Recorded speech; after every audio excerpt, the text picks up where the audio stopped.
Je m'appelle Chrétien de Troyes. J'ai vécu en Champagne, voilà 900 ans. J'ai composé quelques romans en vers qui racontent l'histoire des chevaliers de la table ronde. Par la magie de la technologie, me voici revenu et je vais vous conter une histoire en français moderne. C'est le début du chevalier de la charrette en la forêt lointaine.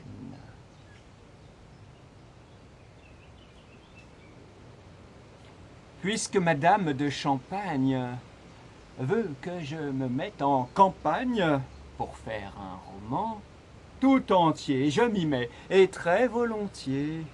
Que ne ferais-je, moi, pour elle, elle et sa bonté naturelle? Je ne veux me faire flatteur, mais si un autre louangeur désirait faire son portrait, il est certain qu'il parlerait d'elle en disant qu'elle surpasse, comme la brise en mai surpasse, le benjoin, la myrrhe et l'encens, toute femme ici-bas vivant, en disant cette unique que j'aime vaut plus que 1000 diadèmes, en disant oui, notre comtesse vaut 1000 reines et princesses. Je ne saurais m'y hasarder, même si c'est la vérité. Mais je dirais que dans cette œuvre, c'est son commandement qui œuvre.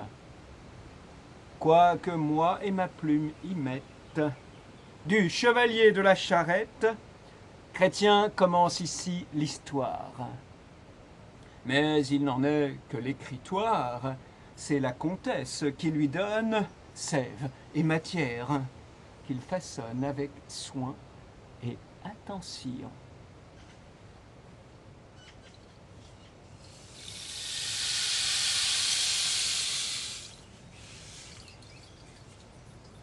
Donc, le jour de l'Ascension, le roi Arthur tenait sa cour, belle comme à ses plus beaux jours, royalement magnificente.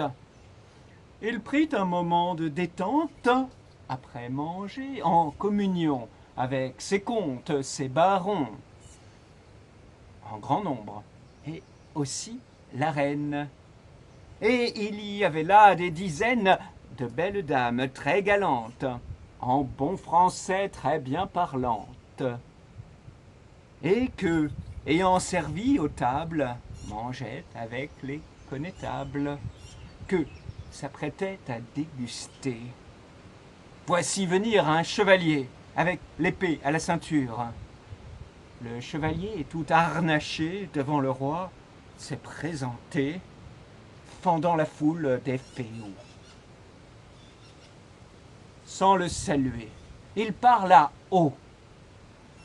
Roi Arthur, j'ai dans ma prison, de ta terre et de ta maison, chevaliers, dames et pucelles, mais je ne t'en dis pas des nouvelles, dans le dessein de te les rendre. Non, je veux te dire et t'apprendre que tu n'as force ni richesse pour les sauver de leur détresse. Sache-le bien, toi tu mourras, et les aider tu ne pourras. Le roi répond qu'il est forcé de le souffrir, très oppressé de ne pouvoir aider les siens. L'autre met fin à l'entretien, tourne talon et puis repart directement et sans égard jusqu'à la porte de la salle. Mais là, d'une voix sépulcrale, toisant le roi, il lui lança « Ô roi, si dans ta cour il y a un homme en qui tu te fiasses assez au point que tu osasses lui faire conduire la reine où je vais, en forêt lointaine, je te le jure, j'attendrai.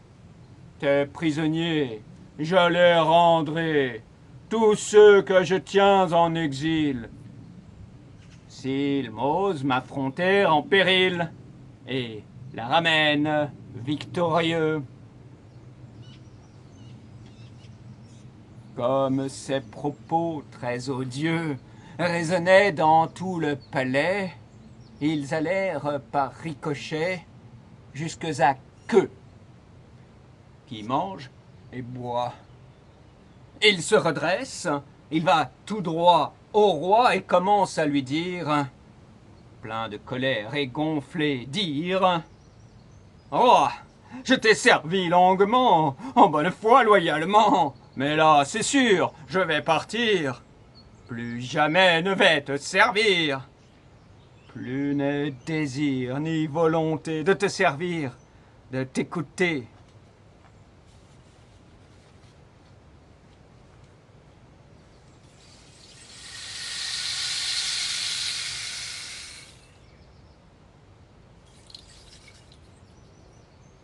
Le roi encaisse en se taisant, puis dit, presque implorant, le souffle court, d'une voix vague, « C'est vrai, ce n'est pas une blague ?»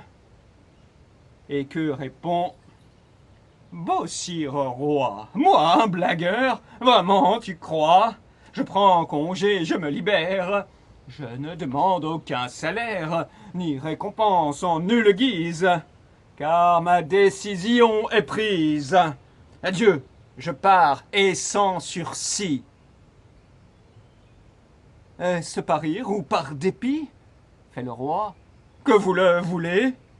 Sénéchal, j'en suis désolé. Restez à moi et sachez bien que je n'ai en ce monde rien que je ne vous refuserai pour que vous restiez là, auprès.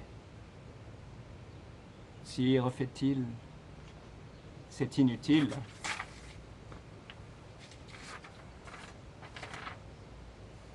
Des barils d'or, donnez-m'en 1000 jour après jour. Je n'en veux pas. La bouche du roi se crispa. Il s'est approché de la reine. « Dame, fait-il, je suis en peine.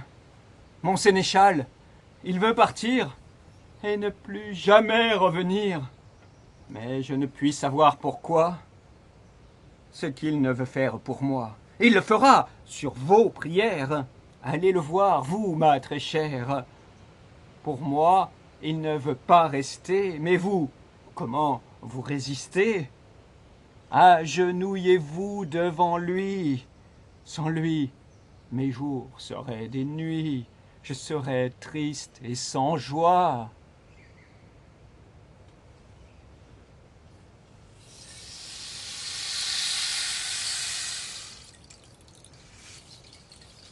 Au sénéchal, le roi envoie la reine. Et donc elle y va.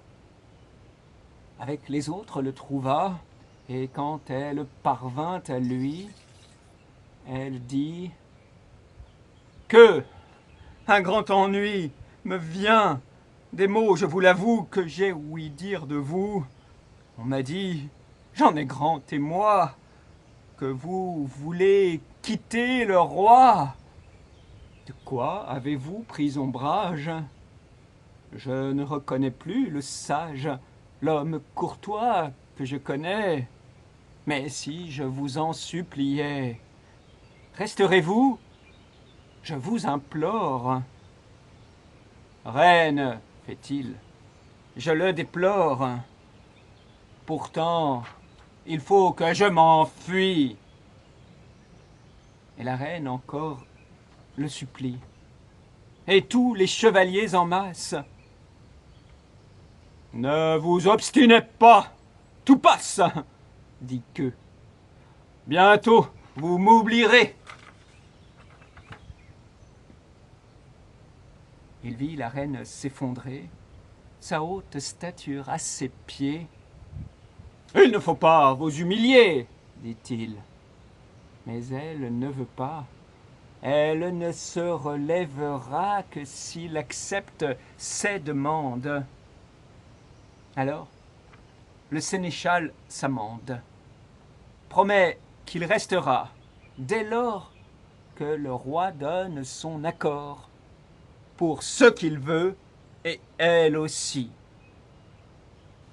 Mon cher queue, qu'il en soit ainsi, nous l'octroierons sans nous dédire quoi que ce soit. Venez lui dire qu'ainsi vous voulez bien rester. Ils s'en vont tous deux répéter au roi ce qu'ils ont convenu.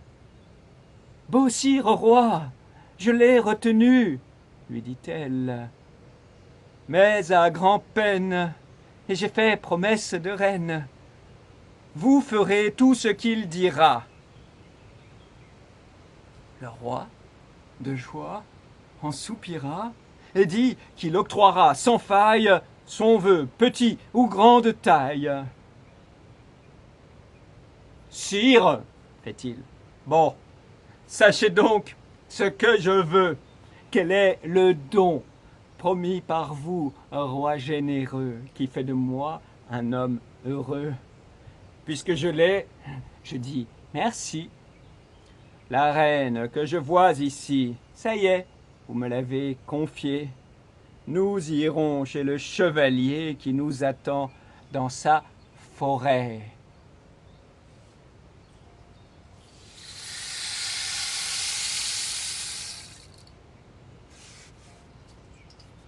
Le roi l'accorde par décret, car il tenait toujours parole, mais de douleur, son cœur s'affole. On le vit bien sur son visage. La reine en souffrit grand dommage. Et tous disent dans la maison qu'orgueil, outrage et déraison faisaient de queue un inhumain.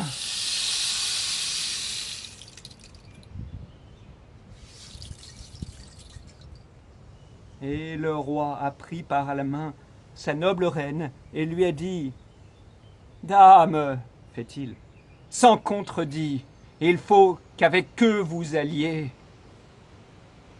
Que, dit, veuillez me la confier, sans nulle peur pour son futur. Je la ramènerai, c'est sûr, et radieuse, et sauve, et saine. Le roi la donne, et il l'emmène. Après eux deux, tous vont dehors. Et il y eut un silence de mort. Et sachez que le sénéchal fut tout armé, que son cheval fut mis au milieu de la cour. Un palefroid fut à son tour mené là, paré pour la reine. Comme au palefroid vient la reine, et il n'était ni rétif ni fébrile, triste et dolente, elle vacille. La reine monte, et elle dit, tout bas, afin qu'on ne l'ouïe. Ah, mon ami, l'eussiez-vous su, c'est sûr, vous n'eussiez pas conçu de laisser ainsi m'emmener.